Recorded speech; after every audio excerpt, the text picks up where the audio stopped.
संजय राऊत महाराष्ट्रातील सर्वात मूर्ख माणूस. जितेंद्र आव्हाडांनी त्याला मूर्ख बनवून ट्विट करण्यास भाग पाडल्याचा शिंदे गटाचा हल्लाबोल.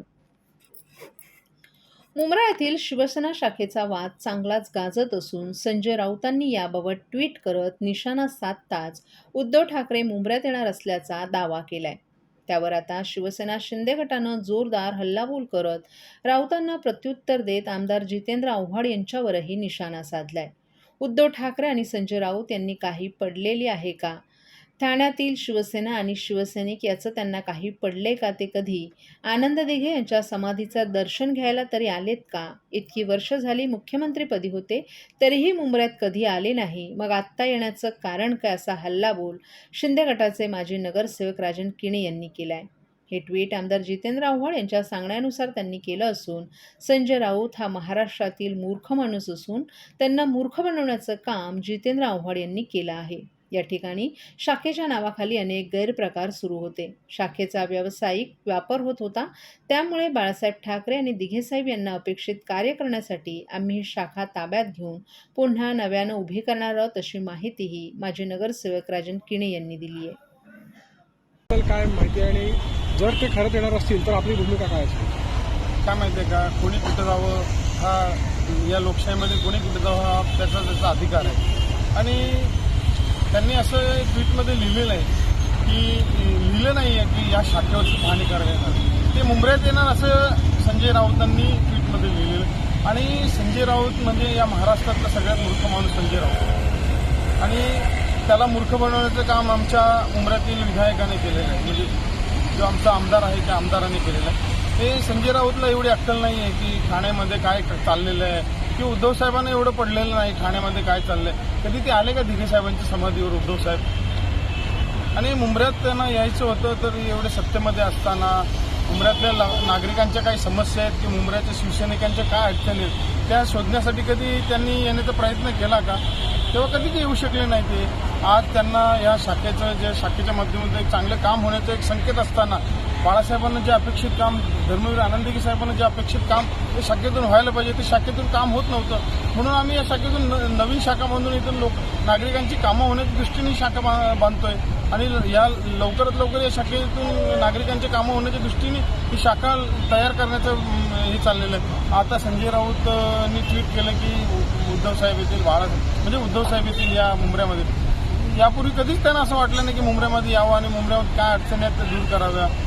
ही जास्त या मुंब्र्यामध्ये सगळ्यात जास्त कोणाला पडलेली आहे तर या मुंब्र्यातील आमदाराला पडलेली आहे. आणि त्याला सगळ्यात मोठी पोटदुखी आहे की एकनाथ शिंदेचे मुख्यमंत्री झालेत आणि मुख्यमंत्री होऊन या सर्वसामान्य नागरिकांची जी कामं करत आहेत या महाराष्ट्रामध्ये त्यासाठी जास्त पोटदुखी झाली. त्याला अजून म्हणजे स्वप्नच आहे की या महाराष्ट्राचे मुख्यमंत्री एकनाथ शिंदे साहेब आहेत. ठाणे शहरात आज वसुबारसेचा सण उत्साहात साजरा. सालाबादाप्रमाणे दिवाळी सणाचा पहिलाच दिवस वसुबारस परंपरेने आज साजरा करण्यात आला. वसुबारस दिनानिमित्त ठाणे महानगर परिसरातील गावपाड्यात राहणारे आदिवासी समाज बांधव एकत्र जमून ठाणे जिल्हाधिकारी कार्यालयाच्या प्रांगणात उभ्या असलेल्या अर्ध तारपाधारी पुतळ्याचं पूजन आणि अभिवादन करतात. तथा सांस्कृतिक तारपा नृत्याचंही त्यांनी यावेळी सादरीकरण केलं. या कार्यक्रमाचं आयोजन आदिवासी श्रमिक संघटना ठाणे, आदिवासी वारली समाज सेवा संस्था ठाणे आणि आदिवासी क्रांती सेना ठाणे यांच्या वतीनं केलं जातं. हा कार्यक्रम सुरळीत पार पाडावा यासाठी आदिवासी श्रमिक संघटनेचे अध्यक्ष हंसराज खेवरा यांचं विशेष योगदान असतं. तसंच संघटनेचे ठाणे शहर अध्यक्ष हेमंत जाधव यांचं सहकार्य लाभतं. या कार्यक्रमाला संघटनेचे अध्यक्ष हंसराज खेवरा, सचिव तुकाराम वरठा, सल्लागार अमृत सुरकर, सल्लागार रमेश डोळे, आदिवासी क्रांती सेनेचे अध्यक्ष अनिल भांगले, आदिवासी श्रमिक संघटनेचे ठाणे शहर अध्यक्ष हेमंत जाधव, ठाणे संघटक निलेश महाले, विनुबाई खेवरा, महिला सहयोगी अंजली काकरे, मानसी खेवरा, तसंच शहर कार्यकर्ते जितू भोये, अमृत सुरकर, रमेश डोळे, हरी पागेरा आणि आदी मान्यवर आदिवासी समाज बांधव मोठ्या संख्येनं उपस्थित होते. तसंच या कार्यक्रमाला ठाणे जिल्हाधिकारी अशोक शृंगारे यांनी देखील उपस्थित राहून या कार्यक्रमाला आपल्या शुभेच्छा दिल्या. साजरा केला जात आहे. कशा प्रकारे साजरा केला जात आहे आणि आपल्या याच्यातनं कुठून आदिवासी बांधव या ठिकाणी आहेत. आज आम्ही आदिवासी श्रमिक संघर्षण महाराष्ट्र राज्य आयोजित हा आम्ही आदिवासी वसुबारस वाघबारस हा दोन्ही एकच दिवस असा आहे. दोन्ही नावं पण एकच आहेत. आज आम्ही ठाणे शहरातील सर्व आदिवासी बांधव इथे जमून आमच्या अर्ध्या पुतला तारपाधारी आहे त्याचं पूजन आज आम्ही केलेलं आहे. आज आमचा दिवाळीचा पहिला दिवस आहे म्हणून आम्ही आज आमच्याकडे तारपा पहिलं वाजवतात, त्याच्यानंतर देव आम्ही काढतो आणि त्याची देवाचे आम्ही पूजन करतो. यासाठी आम्ही ठाणे जिल्ह्यातले आणि ठाणे शहरातले सगळे आदिवासी जमलेले आहेत. आदिवासी देशाच्या राष्ट्रपती देखील आदिवासी महिला आहेत. कशा प्रकारे बघतात, कशा प्रकारे आदिवासी बांधवांना बऱ्याचशा गोष्टी न्याय दिला पाहिजे. आमच्या आता आदिवासी ज्या महिला आहेत राज्यपाल त्यांनी काय राष्ट्रपती त्यांनी अजून आमच्या आदिवासींना जे पाहिजे तसं संरक्षण दिलेलं नाही. त्यांनी त्या महिलांनी आमच्या आदिवासी महिला आहेत राष्ट्रपती, त्याच्यामुळे त्यांनी आमच्या आदिवासींना जास्तीत जास्त योगदान द्यावं अशी आमची इच्छा आहे.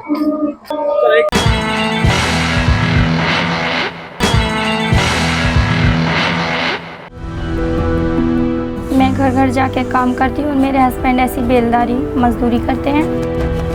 पहले मैं टीके लगवाती थी, फिर ऐसा हुआ कि हम लोग काम करते थे, हमारा काम डाउन होने लगा, फिर हम गांव चले गए। फिर गांव से आए तो हम दोनों काम में बिजी हो गए। एनम दीदी हमारे एक दिन घर आई, उन्होंने कहा कि मुझे कार्ड दिखाओ। फिर उन्होंने देखा उसमें कुछ टीके छूटे पड़े। आस पड़ोस में जितने भी बच्चे हैं उनके घर पर गए, उनकी मम्मी पापा से बोले जो जो बच्चे छूट गए हों वो बच्चे अपना टीका लगवा लें। अब हम लोग सारी लेडीज मिलकर बच्चों का टीका लगवा के आए। हम तो भूल गए थे कि हमारे बच्चे का टीका नहीं लगा, लेकिन सरकार ने भूली, हमारे दरवाजे पर आए और टीका लगाए। मिशन इंद्रधनुष।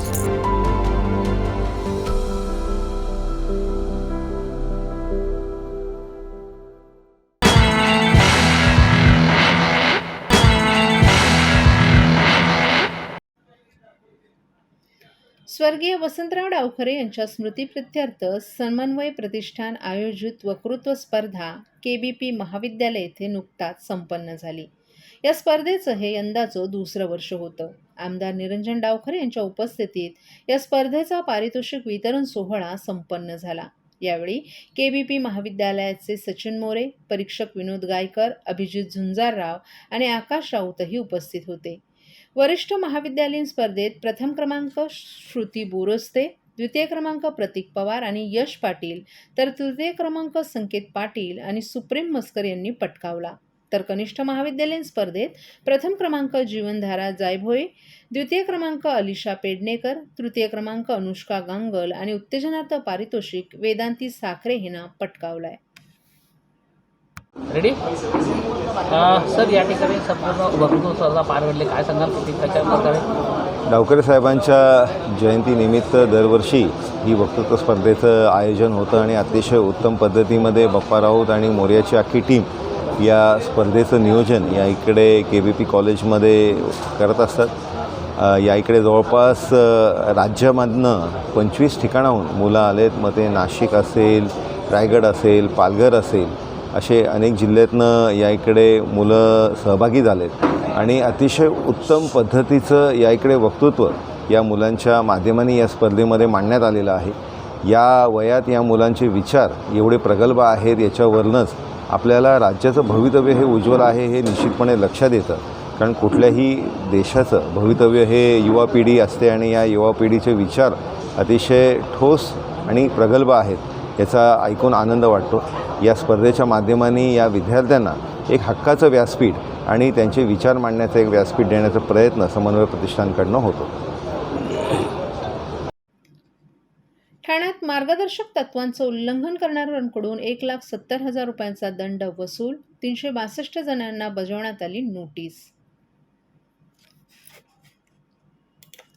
हवेची गुणवत्ता कायम राखण्यासाठी उच्च न्यायालयाने दिलेले निर्देश आणि मार्गदर्शक तत्व यांच्या अंमलबजावणीसाठी महापालिका आयुक्त अभिजित बांगर यांच्या आदेशानुसार महापालिका क्षेत्रातील सर्व प्रभाग समित्यांनी भरारी पथकांची स्थापना केली आहे. या पथकांनी सकाळी 7 वाजल्यापासून पाहणी आणि कारवाईस सुरुवात केली असून संध्याकाळपर्यंत 362 जणांना नोटीसाही बजावण्यात आल्यात.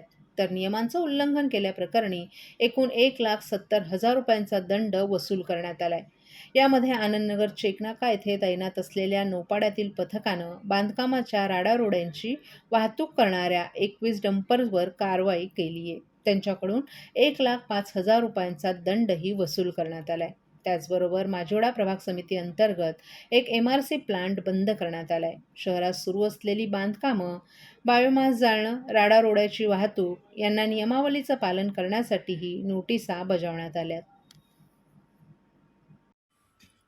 मुंब्रा येथील शिवसेनेच्या मध्यवर्ती शाखेवर बुलडोझर फिरवणाऱ्या मिंधेंच्या हुकुमशाहीला जशास तसा जबाब देण्यासाठी शिवसेना शनिवारी मुंब्र्यावर धडक देणार आहे.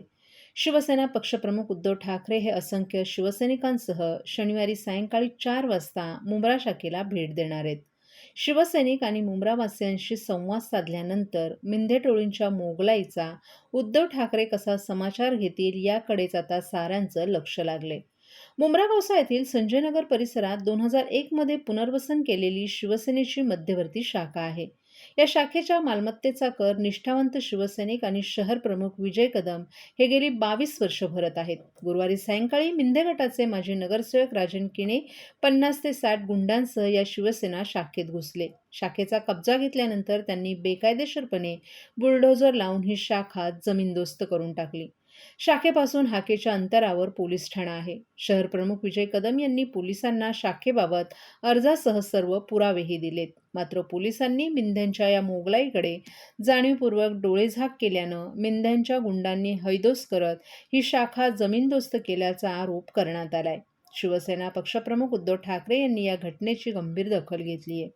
शनिवारी सायंकाळी 4 वाजता उद्धव ठाकरे हे मुंब्रा येथील शिवसेना शाखेला भेट देणार आहेत. शिवसेना नेते खासदार संजय राऊत यांच्यासह पदाधिकारी आणि असंख्य शिवसैनिक यावेळी उपस्थित राहणार आहेत. घटनाबाह्य मिंदे सरकारवर बुलडोझर फिरवण्याची आज गरज असताना सरकारचे गुंड आणि माफियाज ठाणे मुंब्र्यातील शिवसेना शाखांवर बुलडोझर फिरवत आहेत. हा शिवसेना प्रमुख बाळासाहेब ठाकरे यांचा अपमान आहे. शिवसेनेच्या शाखांवर बुलडोझर चालवताना तुम्हाला लाज वाटली नाही का? लक्षात ठेवा, सबका हिसाब होगा, असा इशाराच शिवसेना नेते खासदार संजय राऊत यांनी दिलाय.